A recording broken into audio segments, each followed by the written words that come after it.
Difficulty, but we've got everybody straight now. Good morning. This is the Scott County Fiscal Court business meeting for 3/11/22. I am glad that you're here with us. We have a full agenda, a lot of items to address, and I'd like to ask you to join me in the Pledge of Allegiance.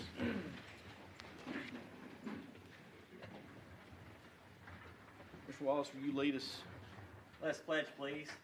I pledge allegiance to the flag of the United States of America and to the republic for which it stands, one nation, under God, indivisible, with liberty and justice for all.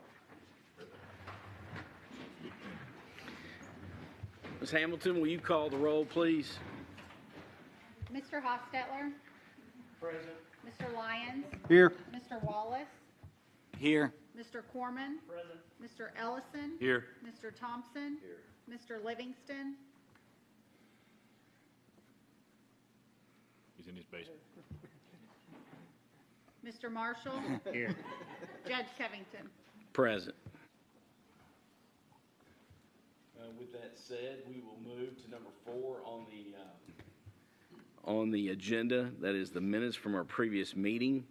Those minutes were shared. Are there any questions or comments related to those as presented? Motion to approve as presented. Motion from Mr. Alvin Lyons. Second from Mr. Rick Hostetler. Are there any other questions or comments? All those in favor, please say aye. Aye. Any opposed? Motion passes. Number 5, transfers as presented. Any questions or comments in regards to those? Motion for approval. Motion from Mr. Chad Wallace, second from Mr. Kelly Corman. Any other questions or comments? All those in favor, please say aye. Aye. Any opposed? Motion passes. Next, number 6, bills as presented. Any questions or comments related to those? Motion from Mr. Rick Hostetler, a second from Mr. Tim Thompson. Any other questions or comments? All those in favor, please say aye. Aye. Any opposed? Motion passes. Number 7, let the record reflect. Sheriff Tony Hampton submitted fees in the amount of $50,688.78. Number 8, let the record reflect that the County Clerk, Rebecca Johnson, submitted fees in the amount of $184,339.87. With that said, that brings us to number 9, Rural Secondary Program FY 2023. We have our guests from the Kentucky Department of Transportation. We're so glad to have you. Appreciate you being here. Thank you, Judge. And good morning to you. Happy Friday. Good morning to the court. Happy Friday. Today I'm here to talk about the Rural Secondary Program for the upcoming fiscal year 2023. Some of the members here are pretty familiar with this program. We are running it the same way as it has been done in previous years.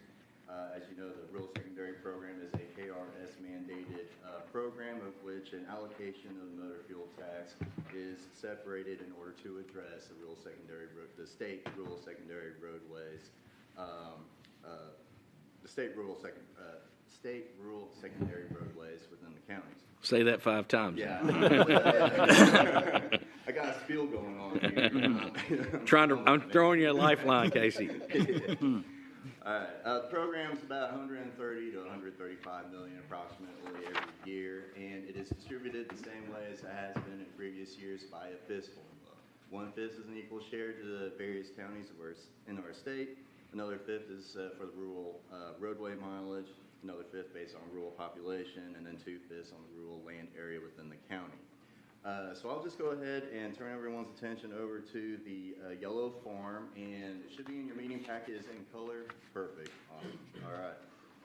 I'll just point out here at the very top, we have a resurfacing cycle of 21 to 26 years. It has gone down since the previous years, and that's a function based on how many rural miles we have in Scott County versus how much money is available. Also versus the bids that come in from the projects from previous years. Now, the first line, it says flex percentage, and that is based on the maintenance rating of the state roadways within Scott County. Scott County rated AD, which allows us to share 10% of the rural secondary funds for the county to use to address the maintenance of their roadways. The numbers below that you see under fiscal year 23 are projections of what we believe we'll have come next fiscal year beginning in July. The flex funding portion we are projecting to be $93,835. The balance of RS projects, which would be the which would be dollars that would be applied to the rural secondary roadways, we're projecting about $409,027 with a total balance of $502,862. Now, I just want to remind everyone that these are, of course, our projections. We're not going to have the solid numbers until later on, sometime in mid-June, where the county will be presenting the actual numbers that would be available for fiscal year 23. Another factor is population. Of course, we do have a new census, so rural municipal aid is still working out the numbers on the rural population because that is a function on how much is allocated for the counties. Below that, we have fiscal year 21 authorized, fiscal year 22 authorized projects. The projects that are listed under fiscal year 21, I believe, are completed. And then for the fiscal year 22 authorized projects below that, they have just been let and awarded in November. Once the asphalt plants start opening back up for the construction season, we'll start seeing construction movement on those two projects, Lowell Road and Lemons Mill Road, listed under fiscal year 22.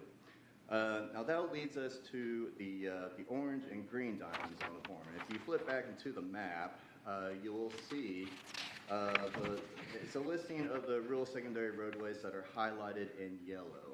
Those that are circled in blue are the roadways that we have taken care of in the past 10 fiscal years. So it kind of gives you an idea of the distribution of work that we have done throughout the county. Now, the projects that we're talking about here for fiscal year 23, which are the roadways that are circled in orange and in green. So we have, the cabinet has brought up some recommendations on how to spend the rural secondary funds for fiscal year 23. And the two recommendations that we have is Kentucky 1962 Lemons Mill Road for almost 3 miles, starting from just outside of Lowell Road out to the Fayette County line over in southeast Scott County. The next recommendation we have is to take care of Kentucky 356 Stone Lane up in extreme northern Scott County for just shy of 1.5 miles, beginning at the intersection of US 25 and continuing out just out to the 1.41 miles from that intersection. Now, the Green Diamond project is a recommendation for the use of flex funds. Now, the way the flex program works is going to be the same way as it's been in previous years. The county can elect to hold on to flex funds to address maintenance on their own roads. However, you do have the ability to give it back to the state in order to address a state rural secondary road. In the past, Scott County has elected to give back the flex dollars. In fact, last year, as you may have recalled, there was $100,000 of flex funds that were committed in order to build the roundabout at Kentucky 32 and the Georgetown bypass. The agreement has been fulfilled from last year, so the flex funds are available to recommendations elsewhere throughout the county. If the county would prefer to give the flex funds back to the state in order to address a rural secondary route, we would recommend continuing down on Stone Lane from where we would leave off from the Orange Diamond project and continuing out to the Railroad Bridge northern Scott County. So there's 2 motions that we're asking from the court. One is the approval of the recommendations of the orange projects for the general rural secondary funds. And then the second motion on whether or not the county would elect to use the flex funds to address Kentucky 356 Stone Lane in North Scott County. So I'll open the floor for questions for Casey, but I also want to call on J.R. Brandenburg. J.R. knows our roads better than anybody else, and I'd like the court to hear from J.R. In regards to the FY23 recommended flex funds amount that 89,000 going back to the state to finish out that Stone Lane. You've been on Stone Lane many times. What would be your recommendation, JR? I would love to see it, give her flex funds to the state and finish that road out. It's a main artery that brings people out of Harrison County into Scott County, and it's in desperate need of it. Okay. I appreciate that. Anybody have any questions for JR? My only question was, is there any, these are all just repaved exactly kind of how they are, right, usually? Is there any ever thought on, some of these roads that might have safety issues, might have safety curves, to do anything different when we do these types of projects? Is that ever looked at? Like some of the roads that, might have a bad curve or, that we're now kind of going back to do? I'll give an example. We talked quite a bit about 227 going to Right. Stamping Ground. Right. Casey, could you comment on that just a little bit? And then what's going on? My understanding that there's design and engineering being completed right now on those safety issues. What programs through that? Is that through? Correct. That is through the Highway Safety Improvement Program. And they have critical rate factors and excess expected crashes throughout the entire state. And they are prioritized based on how much funds are available and how severe the collisions are. So that if it's a more bang for the buck type of program. They only have so much money in order to address safety issues throughout the entire state. And if it is an improvement that doesn't cost so much, however, would alleviate a lot more collisions, then those are the ones that tend to get prioritized first for the Highway Safety Improvement Program. Now, this program, the Rural Secondary Program, is really, by KRS, is really a maintenance program. So resurfacing, maybe some shouldering, ditching, that's really what these funds are intended for. I know, but wouldn't we, I think as a county, we would think about while we're repaving, it would make a lot more sense to fix, a area here and there. Even if we're paying for that little extra bump, it would seem like we would want to do that. Is that ever considered or ever brought to our attention? Hey, we're going to pave here. Here's a really bad spot with these flex funds or whatever, the other funds. Can we maybe, take that while we're there? We have done that before. Okay. And we have two spots that's kind of trouble spots that Judge and myself has talked about. We've met on site, Long Lick Pike 32 and 227, one Stamping Ground. But from what we understand, those are being looked at and scored and everything as we speak. In kind of our process and your all's, we want your all's input as well because you all hear from, but the Kentucky 32, the terrible issue that happened back last fall with the double fatality. Right. We immediately went down there. We knew it was bad, but when something like that happens, and Lord willing, nothing like that happens again. But we went down there, and they immediately cut back the brush and cut back some trees and got the site a little bit. But really, what needs to happen, and what we talked about in our annual meeting of District 7 a few weeks ago, is like, can you talk to the owner and maybe see about acquiring just a sliver more of the right of way and cut those trees to the ground. Yeah. And then, but those are all kind of discussions that go along through the process. Exactly what you're talking about. Okay. I just, while we're there, I just think it'd be smarter And to giving look. up our flex funds for the roundabout was one of the best things we ever did. Sure. Yeah, I agree with it 100%. Yeah. If we had not done that, it would have been a time. It wouldn't been if it'd been when there had been a fatality there, because all that was going to be there was a stop sign. And I don't know the northern roads as much like you do, and so, but if they're so narrow and they've got places like that, then if we're just repaving, are we really helping the safety issue? So that I just want to make sure we think of that. On the one we're agreeing to, if everybody votes to agree on doing it, the 356 has had several break-offs of the road. It's been strip patched and repaired, but it actually needs a good pavement on it. It's been stabilized, the slides and everything. It's 2 or 3 different areas out there. So, and along those same lines, on Lemons Mill, some of the desperately needs, like some of the edges broken off and bad spots, and it just falls off, and And then you get down there in the curves, and it's even more drastic in some spaces. And they'll But address that as they repave. the shouldering, Shouldering is part of it. they're not going to widen it.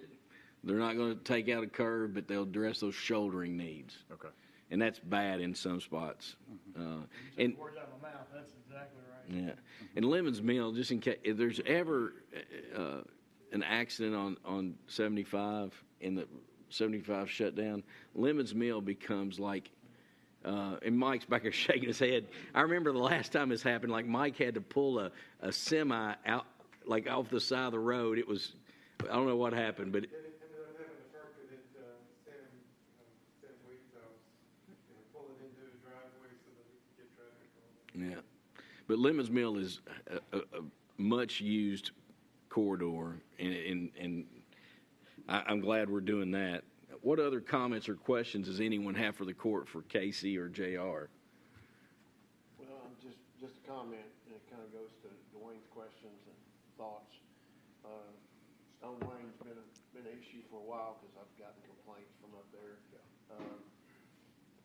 And there are a number of other, actually, there's probably not a country road in Scott County that you can't find a bad curve or a spot. But when they beat them up, because they've done them in the northern part of the county over the years, they address the shoulders, which is huge. That's usually where the potholes start, and that's when we start getting calls. And so I'm appreciative, and I'm hoping that the court's going to go for this. And Stone Lane, that happens to be in what district? Does it? Hey, it's in the number one district. But I appreciate the collaboration between District 7 and the court, and we have a good relationship. Will we be able to, after we get done on this vote, can we talk to them about some additional state issues, or do you want to do it now? Let's do it now. Okay. Knock it out of the way. Okay.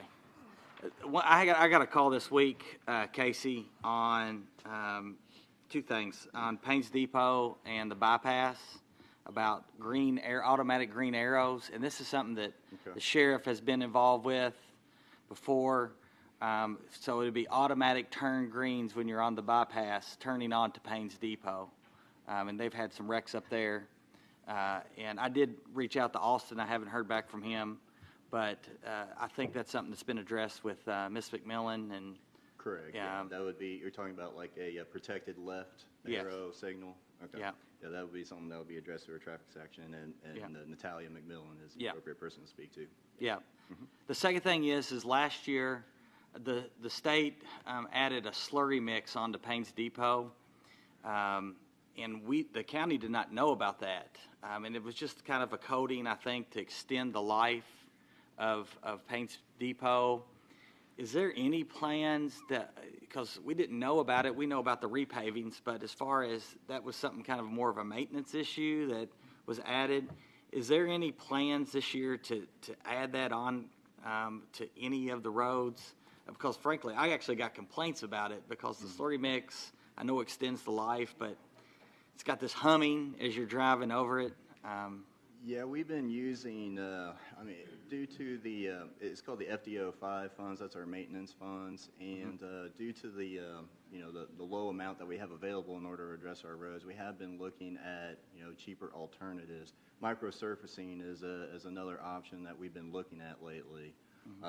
But as far as like you're talking about maybe a more of long-term maintenance solution, that would someone have to. I guess I'm just saying that if you all could reach out to the county when you all are planning on applying those to one of the roads, that would be helpful. Oh, okay. So that we could know. Because I didn't know until I started getting phone calls about why are cones out on Paynes Depot Road. Sure. Okay. That's all I had, Judge. All right. Anything else? Yes, Judge mentioned the 227 corridor, and I know it's been looked at for the safety improvement program. What's the status? Are we? Yeah, we've had a couple meetings on some of the improvements that we're going to be doing out there, mostly addressing the curvature and doing some shoulder widening. We are looking at letting that, we are getting closer to letting that project. It probably won't be until next year, however, until we get a fresh set of funds in order to make it through construction. One question It's about, definitely going to happen. It's just a matter of time. It's time, yeah. Time is. one last question about Stone Lane. We had talked about, are we going to be able to hit the area that's right past the railroad tracks? It would be a possibility if the funds are available, depending on how the bids go. If there is extra money, then that would allow us to. It's just, I mean, forward, but it's it was like a tenth of a mile. Yeah, I think it's a it was. very small amount. It'd be a shame if you didn't knock it all out at once. I get phone calls. Yeah. Yeah, we're having to be creative. Over in another county, we're doing some resurfacing, but it was just 0.5 of a mile short of the county line. So if we run out of money, then they're looking at strip patching work in order to, extend it out further. So we need, Rick, Well, one other, it goes back to, you were asking about 227 and where that was at.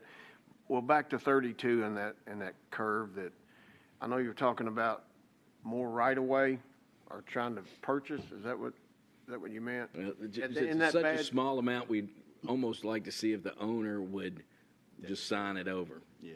Right. I mean, we're talking about a very small amount. Well, would that allow you to try to straighten that out, or is that? It would, yeah, on Kentucky 32, that would require some sort of dedicated right-of-way in order to correct that curve. What'll happen is that the curve will actually move over to the inside of the existing curve in order to straighten it out more. So it would require some right-of-way involvement. Because that particular accident, that double fatality, just a day or two before in that same curve, fortunately it wasn't a fatality, and I'm not positive, it may not even been any injuries, but it was a pretty serious accident just a day or two before in the same curve. Sharp curves and a narrow roadway is a bad combination. Of course, the fatality, I think fog played a big issue in that. It was bad, I understand from the reports, but anyhow, just was wondering, places like that definitely need as much help as we can give them. So is there a motion to accept FY23 recommended rules secondary projects of Lemons Mill Road and Kentucky 356 Stone Lane as I'll make that presented? motion. I need two motions, an orange and a green. Yeah, the first one was Which orange? orange. Okay. Dwayne's already hit it. Dwayne's got a motion, second from Rick Hostetler. Any other questions or comments? All those in favor, please say aye. Aye. Any opposed? Motion passes. I also need a second motion in regards to the green FY23 recommended rural secondary projects of returning the flex funds in amount of $89,000 to complete paving on Stone Lane. So moved. Motion from Rick Hostetler, second from Tim Thompson. Any other questions or comments? All those in favor, please say aye. Aye. Any opposed? Motion passes. Thank you, Casey. Very good. Thank you. That will move us down to our guest, David Livingston. You can't hear me. I'm not on mute. I can hear you. You can hear me? Okay, Yeah. because I tried to make like 4 motions now in this meeting, and I'm like, well, nobody can hear me. I'm sorry. We're just not listening. I'm sorry. All right. We'll try to. I'll try to keep an eye on you too. I got you. I just want to make sure you can hear me. All right. Next, we'll go to number 10. Our guests from Compass Municipal Advisors, Michael George and R.J. Palmer. Thank you all again.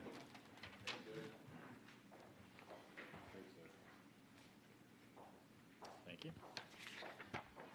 Michelle and I met earlier this week with Michael and then did another video or conference call.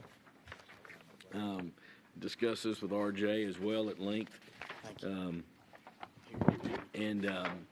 Thought it would be wise to share some general information with you, kind of setting the table for you all to consider what is the best approach for documenting your ARPA dollars and how those are being considered for federal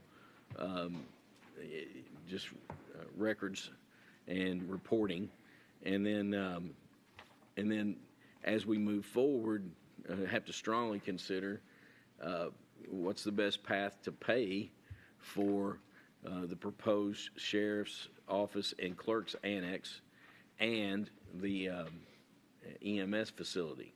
You know, trying to set this table and have this discussion. We've talked about it some, but with the $3 million grant that we received, thought that kind of changed our situation enough to come back and look at it again and try to get a path going forward.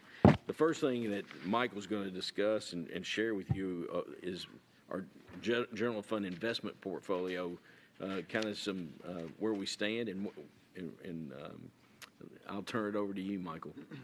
Thanks, Judge. Good morning. As Judge mentioned, we kind of have three things we want to cover this morning. One is the first thing is the investments on the general fund side.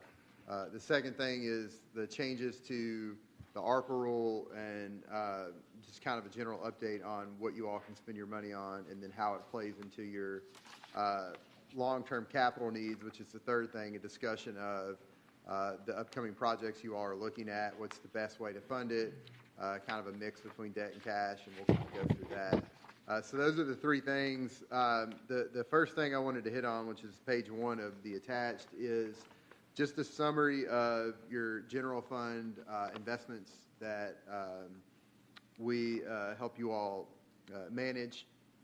So if you all remember, we several years ago set up a custodian account at Regions Bank, and you all moved general fund money over there. And the idea is that we would invest those surplus general fund monies in basically U.S. government and agency securities, and buy a laddered portfolio of those securities to get a higher yield than what you all were getting at basically in a money market or CDs at your local bank.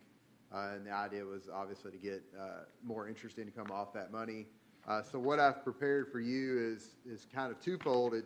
It's really a look back 1 year, and it's a look forward into what investments that you all have purchased. So under column A, you can see we're starting out from January of 2021 and going all the way through December of 2023. So we wanted to show you all kind of the full picture of where you've been over the last year, plus what's going forward.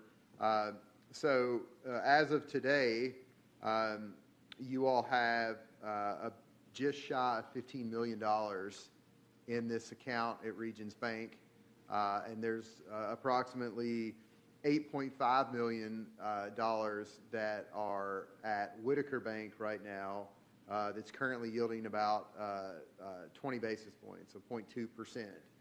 And that $8.5 million at Whitaker Bank is kind of the money that you all use for your day-to-day operations, and it's really more of an operating account versus something that's more investment-based. So that balance of the $15 million at Regions and the $8.5 million at Whitaker Bank is really the mix that we've worked with Michelle on, that makes her comfortable in terms of having enough money on the operating side and then giving an opportunity to make some interest income in the Regions account. So of that $15 million in the Regions account, right now, $14,915,000 is invested in various U.S. Treasury securities. So if you all look under column F of the attached, you can see the various bond maturities as well as the bond yields that you all have outstanding. So when we saw short-term interest rates increase back in October, November, we started working with Michelle on purchasing U.S. Treasury securities that yielded a higher interest rate than your money market accounts. So there are various security purchases you can see there that range from basically 30 basis points all the way up to 0.96%. And those are the various returns on those security purchases that mature starting in August of this year all the way through December of 2023. So you all at this moment have no investment that goes beyond December of 2023, so they're all relatively short, and they mature at these various dates shown. And the idea is, as these securities mature starting in August and September, is that we would then look at reinvesting those monies and rolling them into new securities at that time to pick up some additional yield. And the last thing I want to touch on this page is under column G at the bottom. You can just see the interest accumulation on those securities over the last year and a half, and then projecting forward is roughly almost 290,000 on the bond purchases, and then $1,000. It's just kind of residual income from the money market account. So do you all have any questions on the investment piece? I appreciate that. I think it's a reflection of being good stewards of tax dollars and maximizing that to get some return. So appreciate your all's guidance very, very much. Absolutely. Well, the next thing we want to go over is changes to ARPA and then some considerations going forward as to how to potentially spend those monies. So in January, the Treasury released the final rule for the ARPA monies. And in that final rule, they made a couple of key revisions that will impact you all directly as well as all the other cities and counties in the state.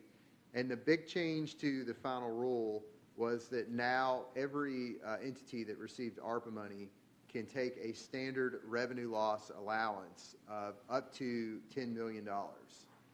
So what that means is of your all's roughly $11 million allocation, $10 million of that qualifies for, quote, lost revenues, which means that it can be spent on general services of the county. So it's not restricted by all of the other categories that exist within ARPA, and that money can be spent on general services within the county.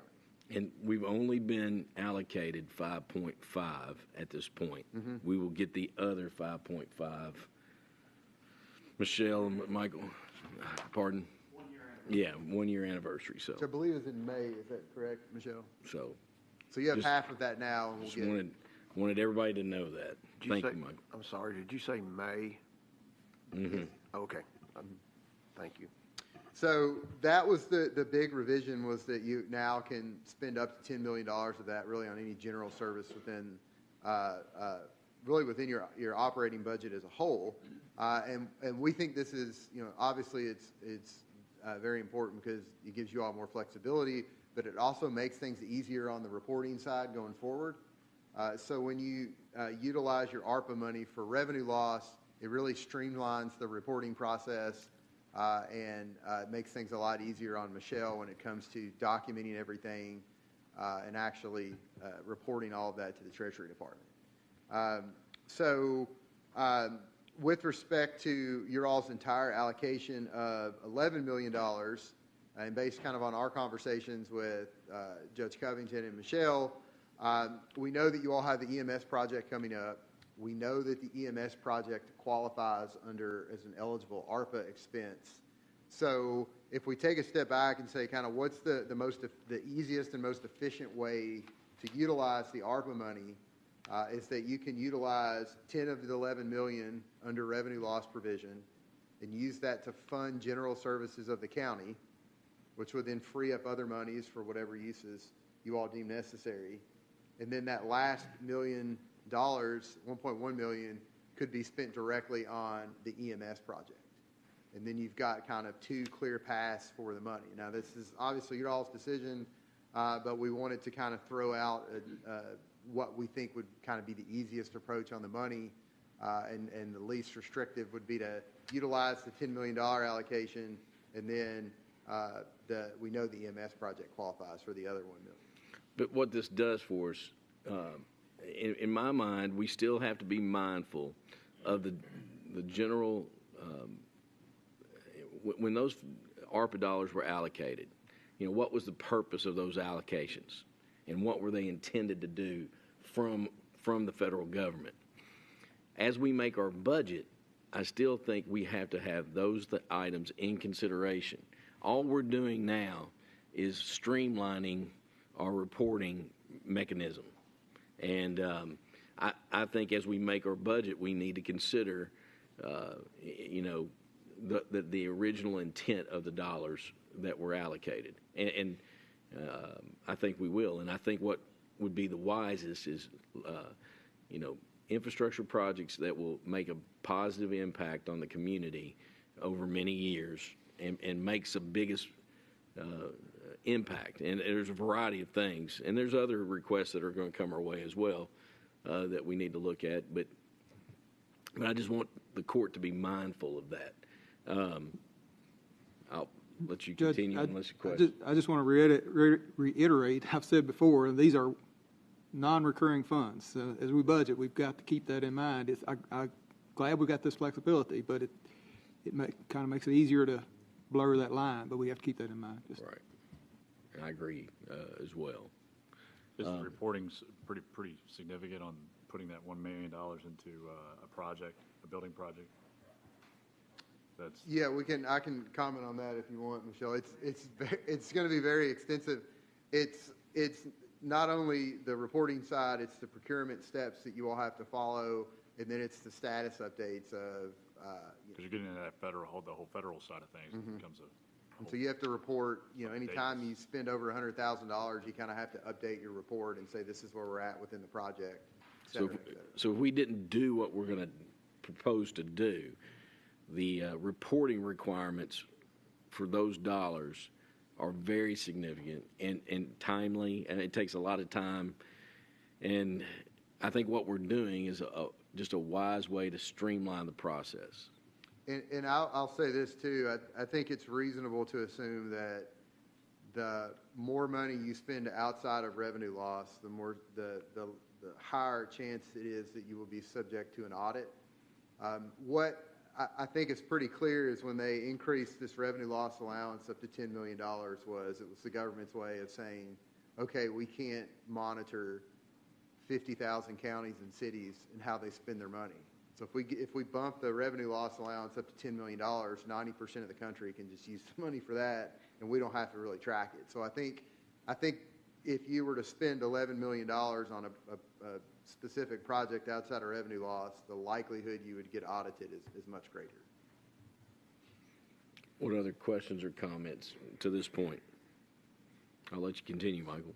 Thank you, Judge. So what we have, and Judge, I'll touch on this before I talk about the 65-35 rule, is that we went ahead and put together, with the help of our legal partners, a disbursement form for the roughly 5.5 or actually 5.2 million of ARPA money that you have now.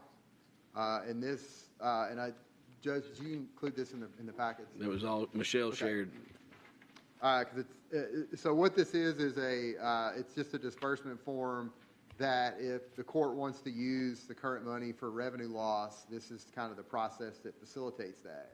So what we've done is we've worked with Michelle to identify eligible expenses within your general fund and have kind of earmarked the ARPA money for that. And the idea is you would take $5.2 million, move it to the general fund, it would go to these expenses, which would then free up other monies to be spent how you all seem necessary. And it's kind of a clean and streamlined way to get the ARPA money into the general fund and spent on an eligible expense. So we have that disbursement here. We have it for $5.2 million, which is roughly the balance of ARPA money that you all have to date. If you all decide to take the full $10 million in revenue loss, next year we'll need to be aware, or you all need to be cognizant of the 65-35 rule that applies during election years. So what that means is during an election year, a judge executive election year, every 4 years, the court cannot spend more than 65% of their budget from July 1st through December 31st. So if you all wanted to take revenue loss for the other $5 million, let's say this summer, you may be prevented from doing that on a state law basis because you would exceed that 65-35 test. So that's something that we'll need to kind of collectively think through next year, and the easy way to get around that is just to wait until January of next year. But I did want to bring that up as we work through this, not only today but in future months, is that when you get your next tranche of ARPA money in, it may make sense just to wait until next year so you don't have to worry about the 65-35 rule. So, in reality, we need to consider a motion that would state that the ARPA funds of 5.2 were going to go towards revenue loss, and I think that's the best way to, and then we come back in January and we address the remainder. Correct. So, does that make sense to everybody? Yeah. Any questions? Okay. Trying to see if David has any questions. All right. So if you want, I'll go through the rest of Yes. this on the kind of third thing we wanted to talk about today, which I think segues nicely with ARPA, is just to take a step back and take a bigger picture look at where you all are at with some of these larger capital projects that you all are working on, and what are some considerations to think of when you start mapping out how these are going to get funded, whether it's cash, debt, or some mix of both. So what we wanted to do based on our conversations with Judge Covington and Michelle was to provide you all with kind of two options. And this is similar to what we provided last year when we first started this discussion. And the idea, anytime we work with an entity that has cash, that's going to put cash into a project versus, potentially bonding the whole thing out or borrowing money in some way, is to look at, focus less on the specific dollar amount you're putting into the project and focus more on your ending general fund balance. So at the end of the day, where do you all want to be in the general fund in terms of your cash balance? And then let's work back from there and see how much money that would require, how much debt that would require. So the two options that we provided today was to assume a target ending balance in your general fund of $30 million and 25. And the first option here on page 3 is $30 million. And what I want to point you all to on the right-hand side of this sheet is kind of how we derived at those numbers. So in this box in the blue is we've made an assumption of a $13 million cost for the sheriff and clerk facility. And I know that I think it was originally around $10 million. So we bumped it up a little bit. I'd rather have the worst, and please know, that picture, we don't know until you put it to bid and you get the bid back. And then you can decide if you want to go forward. And that happens quite a bit. But you do not know. So when we painted this picture, we wanted to add a little bit of cost to the projected budget. Exactly. And so $13 million was the number for the sheriff clerk facility. 4.5 was the amount for the EMS facility, and we're showing half of that here because the city. No, 1.8 was the EMS facility, and we bumped it up to 2.25. Okay. And the reality is that's an interlocal agreement, and that will be split between the two agencies or two governments. So at the top of this table here, you can see the two total amounts of $15,250,000, and then under that we have a source of funds. So we went ahead and assumed that $1,072,000 of your ARPA funds would go to EMS, and that amount represents your full allocation minus the $10 million in revenue loss. So $1 million of ARPA funds would go to EMS. We're assuming a cash amount of $5,790,000 and a bonding amount of about $8.4 million. And if you look at the box below that and you look at the general fund balance, this is where we tie back to that $30 million number. So we took your 6/30 ending balance, fiscal year 6/30/21 ending balance. We added in the projected surplus from this year. We added in the additional ARPA monies that will come through, and then we back out that cash amount of $5.8 million, and that's what gets you all to the ending balance of $30 million. So under this scenario, you all would use $5.8 million of cash, and you would bond roughly $8.4 million, which is what we're showing on the left side of the page, which would be a 10-year bank loan for the $8.4 million. And the idea is to structure a bank loan that you all could prepay at any time, so that if you all wanted to pay this thing off in 2 years, 5 years, 7 years, you have the option. If you want to pay it down, you have the option. But the left side, we're just showing what that would look like. So the $8.4 million. 12 years.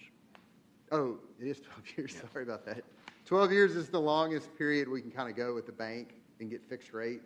So the rate difference between 10 and 12 years for you all would be negligible. So the idea was to take it out 12 years, let you guys pay it how you see fit and can prepay it. The minimum payment would be $840,000 a year on that loan. So that's what the $30 million ending balance option would look like. And then the next page, page 4, is the same thing, but we're assuming a $25 million ending balance, which means the cash that you all would apply to this project, $10.8 million, the bonding amount would be $3.4, so much less. So 12-year, $3.4 million bond issue produces a payment of roughly $340,000 a year. And again, you all would have an ending balance of roughly $25 million. So you all obviously don't have to make any decisions on this now. We just wanted to kind of set the framework for a couple of different options and a couple of different things to think about. I just wanted to give you a picture of what it would look like in a framework. And, we can tweak it. You can make, a proposal to tweak it here or there. But this is the big picture of getting those big projects done, doing it in a physically responsible way, and then knowing at the end a ballpark of where we're at. Now, anything you want to do above and beyond, just to deduct from that bottom line of where you're at. I mean, that's about the easiest way to put it, isn't it? What questions or comments? And please know, I would like to consider a motion to approve the plan of using those ARPA dollars that have been allocated for general revenue loss. But the rest of this is really just tools for us when we're building our budget and making a plan going forward. And we're at that point. We're there. Well, I guess my question is, and I know nobody here has a crystal ball, but what I did notice here that must be I'm backing up a couple pages. The funds must be obligated by December 24. So a little over 2 years. But then they've got to be spent by 26. Yeah. The reason I'm thinking about that, and I'm probably not the only guy up here thinking this way, but who has any idea what this year is going to look like financially? When you've got these projected numbers, and I realize that's what they are, and I know you've kind of boosted them a little bit, because, I live in the construction world, that's what I do, and it's crazy from week to week right now. So it's crazy going up, and we're all experiencing it. Just go to the gas station, and it looks like we've got a little bit of time is what I'm saying, but to see what's going to happen, because do you have any thoughts of what this year's the summer's going to look like? Well, I will say this. So I'm glad you pointed that out. It's a good point. So the funds do have to be obligated by the end of 2024, spent by 2026. So if you all utilize the $10 million in revenue loss, then that's not subject to it because you've already obligated and spent it. So it would just be the $1 million for the EMS side, which I think would give you all a little bit of relief. I'll echo what you're saying. I mean, we're doing projects in 3 different states right now, and we're seeing 25 to 50% increases across the board. So, I think worst case, I guess really what you're asking is worst case scenario if something happens with the EMS project. Under this scenario, you all have spent 90% of ARPA, and if you used it for the general fund revenue loss. And then the $1 million, if you don't decide to use it for EMS, you could always use it on something else, and you would have some time to work through that. And I just listed those 2 projects just because I knew that I felt like that. But there's other considerations that we'll have to make, and we'll have to make hard decisions we don't have a crystal ball, but I looked for mine this morning. I can't find it. And I lost my magic wand too. But just setting the table as we build the budget, knowing kind of where we're going, and there's there's other considerations that have to be made. And I want to say it again, and I agree with Alvin. You got to be careful about, these are non-recurring funds, but I want the court to think about as we go through the budget process and move forward. What was the original spirit and intent of the allocation of those ARPA funds, and I think our budget should reflect that as we go forward. So, what other questions? I'll make a motion, Judge. All right. I believe the best path forward is for us to take the full 10 million revenue loss allocation. I'll second it. But you're gonna just do 5.2 in this motion. Oh, okay. I was projecting ahead Right of up. May, but I guess I do. In January, we got to do the second. Okay, so just do the 5.2 is Yeah, I appropriate. think we would need a motion to approve the disbursement form. Okay. Okay. So, to approve the disbursement Yeah. form for the 5.2 of ARPA Okay. funds to be used for revenue loss. Yeah. Yeah, I'll So make is that your that. motion? That's my motion. I'll still second it. Yeah. That's a second. Any other questions or comments? All those in favor, please say aye. Aye. Any opposed? Motion passes. Thank you. One more thing, Judge, real All quick. I will say this, if you all do want to use the 1.1 million for the EMS, one thing that we want to make sure that everyone is out in front of and on board is the procurement side. And Dwayne, I think you mentioned it earlier, we're dealing with federal dollars, federal procurement. So if you all do want to do that before you start on anything, I would recommend passing a formal kind of federal procurement model for that project, which we've provided can provide documents from Stites to do that. And then as the project progresses, each step we'll have Stites review all those construction documents and sign off on it to make sure it fits. One consideration that I have is because we've approved, Branstad Carroll's our architect. Mm-hmm. Branstad Carroll's working on those projects as we speak. Mm-hmm. Professional services, those, is it up to $250,000 on the professional services that don't have to be put out to bid on that project? Yes. So the way the bidding works is anything bid over $30,000 is subject to procurement. Any purchases, any professional services such as an architect over $250,000 would be subject to the procurement bidding process. Okay. So I just want to make sure Even that. the federal procurement? Mm-hmm. Okay. Cool. So I just want to make sure that we're straight there with what we've done to this point because they're working on it as we speak. Yeah. And didn't you all bid that out? Or that was, We you all put had the discussion? We put a bid out and awarded that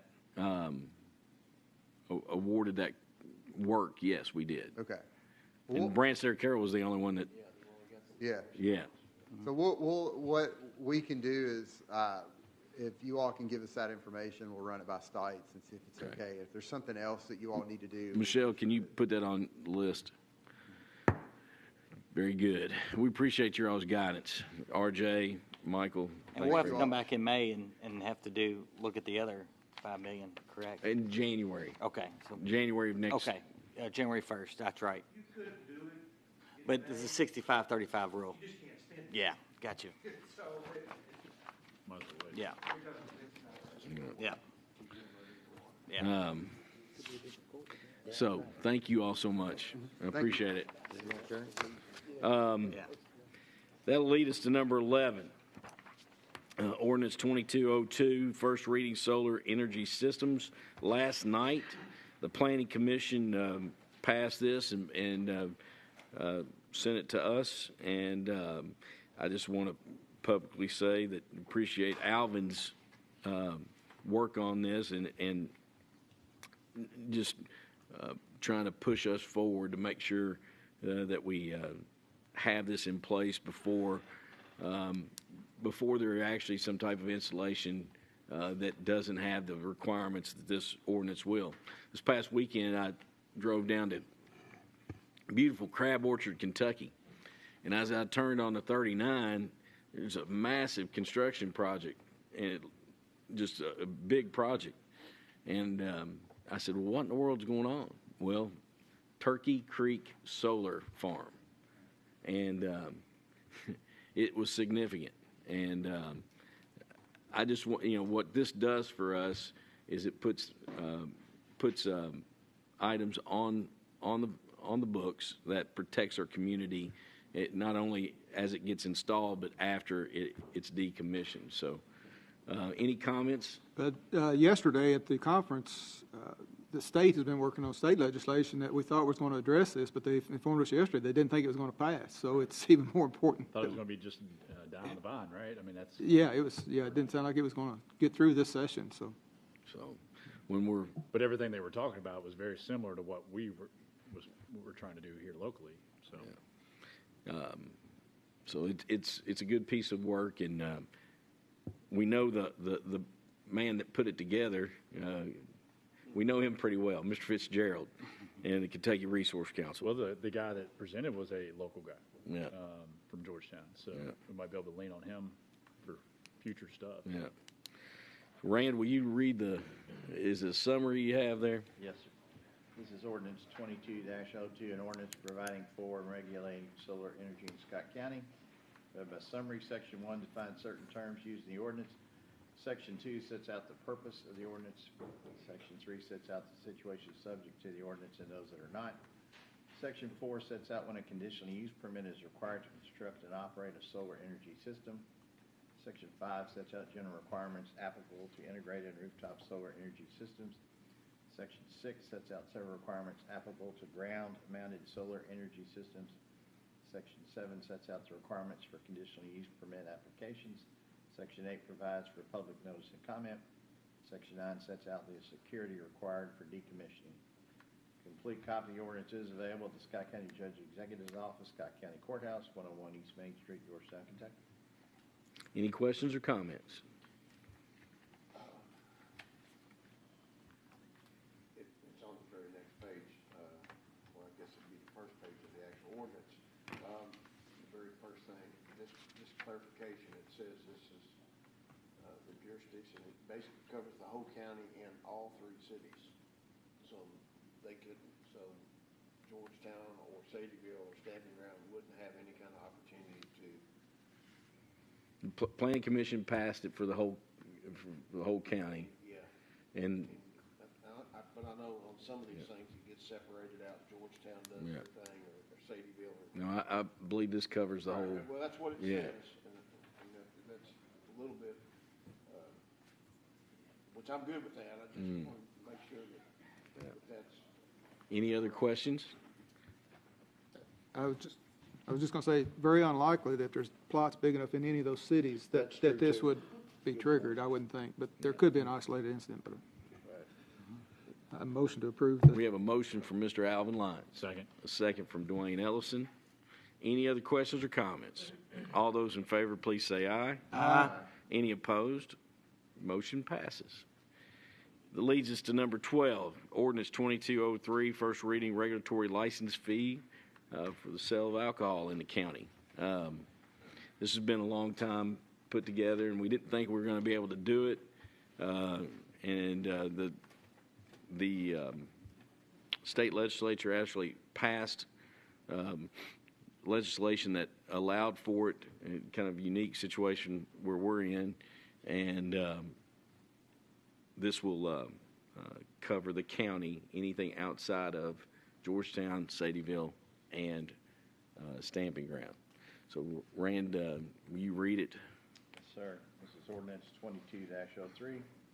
An ordinance establishing a regulatory license fee on the sale of alcoholic beverages in Scott County.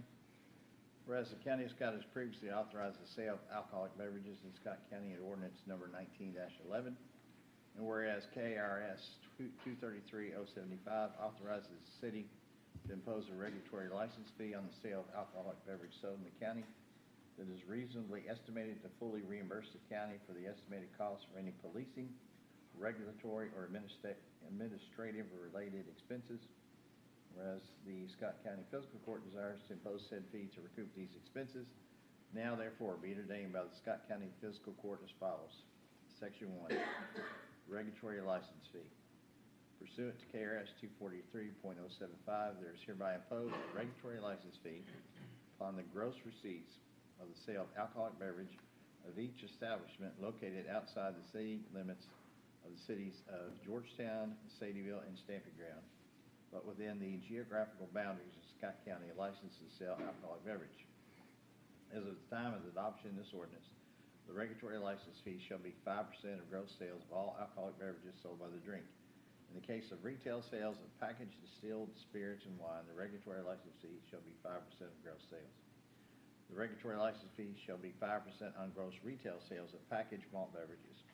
Thereafter, pursuant to KRS 243-075, the Scott County Fiscal Court shall adopt at the budget adoption for each subsequent fiscal year such annual rate for the regulatory license fee that shall be reasonably estimated to ensure full reimbursement to the county for the cost of any additional policing, regulatory, or administrative expense related to the sale of alcohol beverages in the county. Should the county fail to address the regulatory license fee in any budget, then the regulatory license fee shall remain at the level at which it was last fixed until such time as the Scott County Fiscal Court shall adjust the fee. Section 2, payment of fee. Payment of such regulatory fee shall be remitted to the local ABC administrator and shall be held in a separate account maintained for the purpose of fully reimbursing the county for the estimated cost of any additional policing, regulatory, or administrative expense related to the sale of alcoholic beverages in the county. The regulatory license fee shall be in addition to any other taxes, fees, or licenses permitted by law. Payment of the regulatory license fee shall accompany the tax return approved for such use by the Scott County Fiscal Court. The return and payment are due no later than by the end of the month immediately following each calendar quarter. Section 3, failure to pay fee and file return. Failure to pay such quarterly remittance within 10 days of the due date constitutes a violation and subjects a licensee to suspension or revocation. The penalty for failure to file return and pay the quarterly remittance by the due date is 5% of the tax for each 90 days or fraction thereof beyond the due date of the return and/or fee. The total late filing penalty shall not exceed 25% of the tax, provided, however, that in no case shall the penalty be less than $10. Interest at the rate of 8% per annum will apply to any late payments. Section 4, disposition of fees. The local ABC administrator shall transmit fees upon collections of the Scott County Fiscal Court to be deposited into the appropriate designated account. Fees collected from the sales of alcohol beverage shall be used in the following manner. 1, all administrative expenses, including but not limited to A, salaries of local ABC administrator staff, B, office equipment and supplies directly related to the administration and regulation of alcohol beverage control law, C, office space, utilities, communication, and technology expenses for administration and regulation, D, travel expenses incurred for policing, administration, and regulation of alcoholic beverage, and E, any additional costs directly related to the administration and regulation of alcohol beverages. 2, if applicable, all fees collected in excess of the expenses included above shall be dispersed as follows. A, 100% to Scott County Fiscal Court, and B, fees shall be used for policing expenses and any regulatory or administrative expenses directly related to alcohol-related incidents and responses. Section 5, this order shall take effect upon its passage and publication as required by law. First reading approved this morning, assuming you do, March 11th, 2022. Questions or comments? Is there a motion? Motion from Mr. Alvin Lyons, second from Mr. Tim Thompson. Any other questions or comments? All those in favor, please say aye. Aye. Any opposed? Motion passes. With that said, go to number 13, road department positions. We've discussed this at length. I think it's wise, and I think it's something we need to do. The continued maintenance will help keep our roadsides cleaner, address any illegal dumps that are made, and they'll work under JR's supervision. And Jared, we get the calls quite a lot about this or that, and Jared communicate with JR about hot spots or such, and JR make sure that these folks are on top of addressing it, and then collaborating with the city as well when we can on spots where you need a few more hands for traffic and such. What questions or comments? My recommendation would be 2 positions, and Jeff and I looked at and shared $14 an hour. I think in today's climate, we're not going to be able to hire anybody for less than that. Well, we're basically adding 2 more staff positions. I mean, they'll do whatever. They'll progress through. But my goal is for these 2 positions to work under JR's supervision, and they're doing litter abatement. But they will be able to do other things. I mean. Yeah, I mean. Whenever they're not picking up trash, JR needs them somewhere else. Right. Yeah. He's in charge of Yeah. them. JR's, we'll certainly give JR that flexibility but their priority is that, picking up, doing litter abatement. Question for Jeff, where does that put them in our scale structure that we've got set up? Is it the other road department employees is? It's at the lowest end. Okay. I mean, that's $14 an hour is the lowest pay we pay anybody here with the government right now. Judge, what about vehicles? You have extra vehicles that you'll be able to utilize? Yes, I'll be able to have one. Okay. A dedicated pickup truck for them. Okay. Now, this would be for litter abatement on the roads, but like you said, if there's a dump out, somebody dumps a bunch of stuff out on wherever, out in the county somewhere, they can come and help pick up. Yeah, and I'll give you an example. JR and I was driving on Lemon's Mill not too long ago. And as you go down towards Newtown on the left, in the bottom, there's a little pull-off. And people dump trash there all the time. Yeah. It was clean the other day. The next morning, and I didn't bother him on Saturday because he gets bothered enough.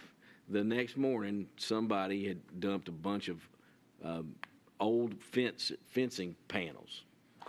I mean, and it's like that everywhere, and you see it all the time. But this would help. Absolutely. Just trying to maintain some maintenance on issues like that. And then people throwing tires out. I mean, and it just, I think this is a move to keep our county cleaner and try to reflect. And I still support, the Swartz, just the mass coming in, once or twice a year. And we'll see how this is going. Maybe we could just do them once a year, Swartz. But we'll see how it goes. JR, you got any comments on that? I didn't know where you communicated. It was like 1,544 bags of trash and over 6 tons that we picked, So let the record reflect. I want to say that. That there was 1,500 and how many, JR? 1,544 trash bags picked up in a matter of 10 days. That's off of 2,000 from last year, so they're ahead of schedule. That just shows you litter's not stopping. So this is an effort of this body to try to help control that on a regular basis. I'm all for this, but I think the voucher system you've talked about a few times with like Rumpke or whoever. So, because I've had a lot of people ask me about where do we take, the bigger stuff. As part of our new budget, I hope to present to you all, and will present to you all, David Livingston, myself, and Jared, and Andrew Hartley went and met with Rumpke.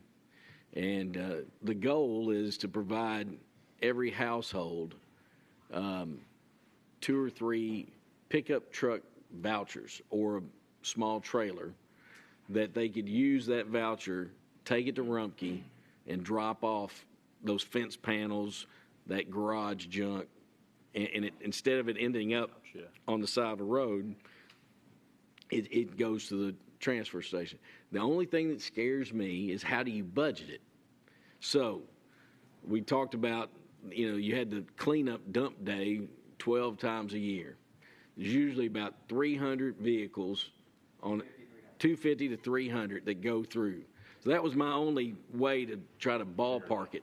So what Rumpke's going to do for us is give us a number, an estimated tonnage, and how much they would charge us per ton for that type of number. And that way, in my mind, we communicate, this is a pilot program for the year. We have budgeted it at this much. When that budget is exhausted, then we'll have to stop, reevaluate, or if the court wanted to do reserve for transfer to get us to the end of the year, and we could do that. So that's the path that we're trying to take. Does that make common sense to everybody? Yeah. Yes, sir. Did, when they had, it's been over 2 years, but when they had the monthly free dump days, did they track that? Just numbers. Just number of cars. They didn't weigh them. Because it's been a long time ago, but At the I dump, thought I went over At the dump. The other dump. yeah, I thought you went over the scales and but I guess they didn't. You just drove by them, I guess. And that was 350 countywide, right? Yeah. Would this be just specifically out in the county? No, the city and It's everybody. the city and county would do an agreement. I think an MOU. I don't think we need to do an interlocal, but the city and county would do it, and we'd split it. And then I did ask them if they could track households within the city limits, households outside, just so we know.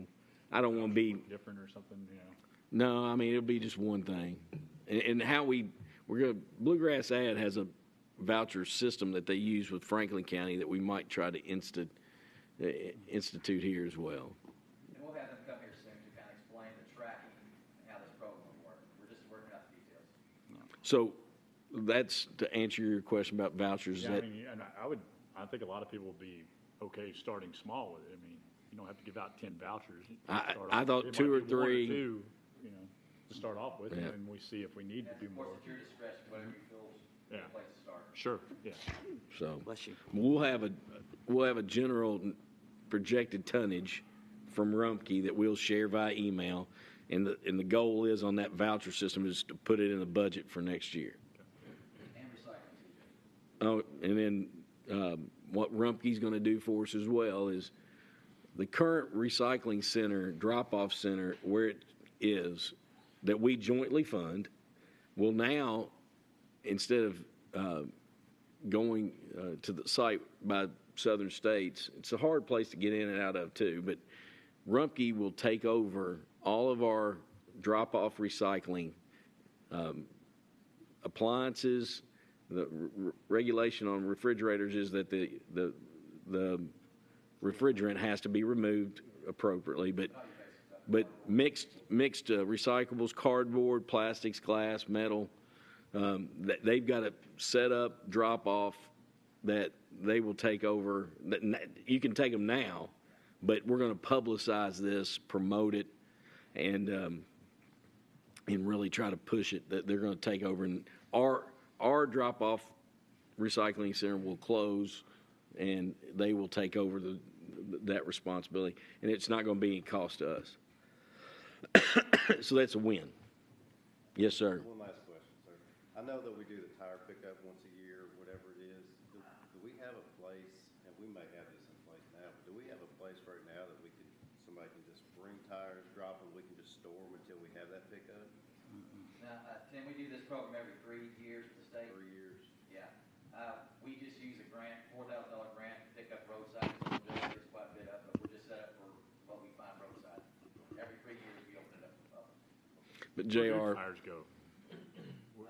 Different places, mainly Western Kentucky, Owensboro. They go to just different places. That's where the state handles that contract. any other questions? I'll make a motion to. Add 2 at $14 for litter abatement Second. position. Second. Any other questions or comments? All those in favor, please say aye. Aye. Any opposed? Motion passes. Number 14, EMS new hires. Jeff and Chris are here. Yes, thank you, Judge. On behalf of Chris Rooney, I'm pleased to recommend the appointment of 2 new employees as EMTs. The first is Charles Watts, and the second is Austin Bradley. Both come to us with some experience and are either working towards their advanced EMT certification or paramedic certification. They both will begin employment later this month, as soon as we get the pre-employment physicals and the background checks completed. So I present those 2 individuals to you for your approval. Questions or comments? I noticed their experience, and are those folks by chance relocating here, or they're coming from other agencies, and They are. that's what's been going on, and I realize if they're trying to improve themselves, I get it. It happens in my world too, all the time. But it's part of that problem, I guess, that it's not about the individuals, okay? But I'm just looking at if they'll move here and they continue their education, further things. We're just in a cycle, and I don't know how to. I guess the question is, how do we stop it? We've been asking this ever since I've been on the court, actually. I guess this is just the way it is. It is. One positive note, though, one of these individuals is a referral from somebody we hired about a month ago. So I think that's a good sign that that's vote of confidence, if you ask me, in our operation here. So, and it's not uncommon for a person who works a 24/48 shift to travel a significant difference for employment. We have one that has been a long-term employee now that lives in Flatwoods. So, Dang. Wow. You can't get there from here. No. Without making a couple turns, anyhow. Motion? Motion for approval. Second. Second from Rick Hostetler. Any other comments or questions? Just a question, the one we approved that declined the offer, did he have a better offer? Do you have any idea what happened? Is there anything we could have done to that? I'll get Chris to speak. Okay. Morning, Court, Judge.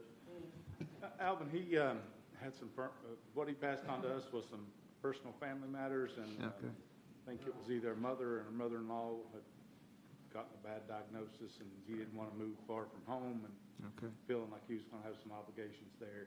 So he just said it's a timing thing, and maybe in the future, if that resolved, he would reapply. Okay. So, it's just Yeah. one of those unfortunate things. All right. Any other questions? All those in favor, please say aye. Aye. Any opposed? Chris, you don't get to leave yet. So while we're on this subject, Chris and I have met several times with BCTC, and we are really near putting together a potential agreement that would be an MOU between their agency and BCTC that would provide certification class for paramedics through our collaborative work. Our staff would teach. BCTC would provide all of the credentialing and all of that. I think it is a huge part of this body to consider moving forward with that, and it will help us in the long run, help our community, because I think individuals from our community can come right here and get certified EMT. All of our firefighters could get certified EMT, and that's the plan, that our staff provide this, and we're already doing that right now. And how many do we have? We have 7 county firemen in our current EMT class. So we're not paying for them to go somewhere else. We're doing it.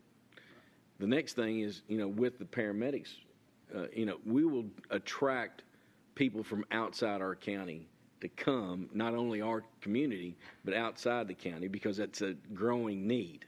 Absolutely. Now, we haven't hammered out the details, but we'll bring it to you. And I wanted y'all to be aware that this was coming down the pike and that we've been working on it. There are budgetary considerations that will have to be made, but I would support, and we'll have those all outlined. Some of it is it's like buying mannequins. Right. And you've got a $44,000 grant for mannequins, but the price tag's about $99,000. But if you put into this project that we're trying to put together, I think on the back end, we'll have more opportunities for our citizens, educational and job training, and then we'll have more homegrown staff that we won't have to be worrying about driving from here, there, yonder. They'll be here, and a great opportunity to have a good career. Sure. If you have any questions about any of that, we're trying to hammer it out. And then that goes to the same piece of the EMS project, the building project. And the back of the building is, right now, was a 36 by 30 room. Mm-hmm. We really need to make it 36 by 50 add about 14 more feet just to give them enough room. It'd be silly to shorten it by not have adequate space. And we're looking at just a little bit of a tweak on what was presented to give them a little bit more space for queuing up and storage, but we're not talking about a Taj Mahal. We're just talking about the good old Camry version it's reliable and will get it done. Well, Joe, couldn't that also be used as a space for like early voting? 1,000 times yes. Yes. Yeah, absolutely. And it's important, but this program will impact our community, and it'll help our fire departments both. So I'm excited about it, and it's getting things done that need to be done to help our community. Well, aren't there 2 medical paths at Elkhorn Crossing? There's biomedical health, and then there's health sciences. Biomedical, and then health sciences. They're kind of parallel paths. Yeah, and the EMT class that we're doing currently is held there at Elkhorn Crossing. They talked about maybe making that a permanent part of their curriculum, but we plan to continue to have those classes at our new facility once we're set up to do them. And that would just be an additional class they offer their students. But we have some of their students in our class. That's what I was. Absolutely. And right. we've already had conversations, a kind of career day for the next class we plan to start in August with their students, to give them the opportunity to sign up. And then Judge, too, we have 3 folks from Stamping Ground Fire Department in our current EMT class. So it's good stuff's going on, and I'm proud of the agency that we have and the collaboration that's going on between them and the fire department. And I think it's a great idea, the training. I really like it, but I don't want to train up everybody else's paramedics. Are we going to have some type of hook or? Yeah, and so, I think long-term, the paramedic program in Scott County will solve our recruitment problems. Our folks will be teaching that class. They'll be doing ride time in our facility. The class will be held in our facility. So it'll allow us to identify folks that are doing really well and to begin the recruitment class while they're in class, or the recruitment process while they're in class, and find local folks that, are more apt to stay closer to home. And just throwing up an application and seeing, somebody a couple hours away from Louisville. The class would be capped out at 15 or so is what about 15 people? 12 and 16. Yeah. And the hope would be maybe run a couple classes a year. Yes. Yeah, and the primary first class would be our current employees that are EMTs that are interested. So it'd be just upgrade folks. What BCTC's goal is to have that class available in the fall.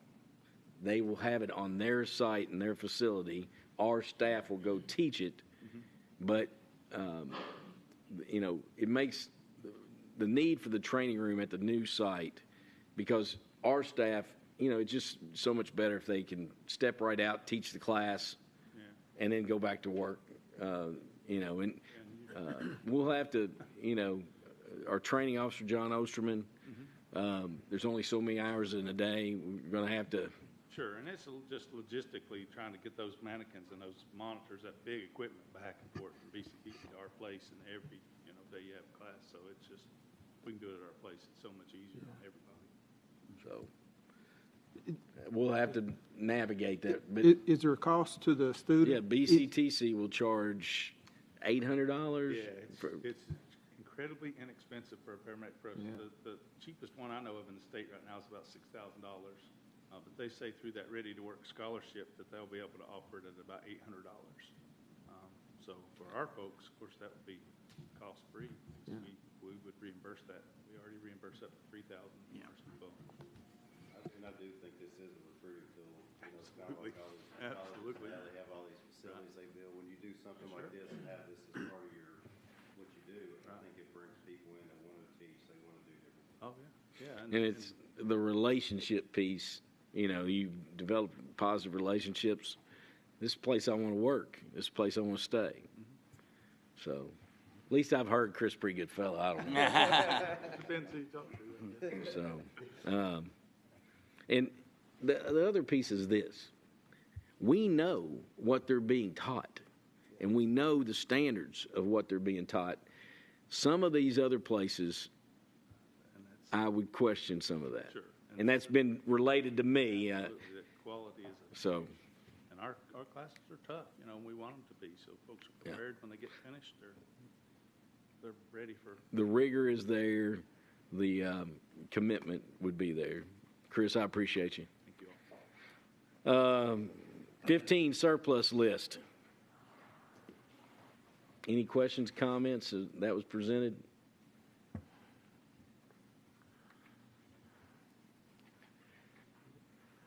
Any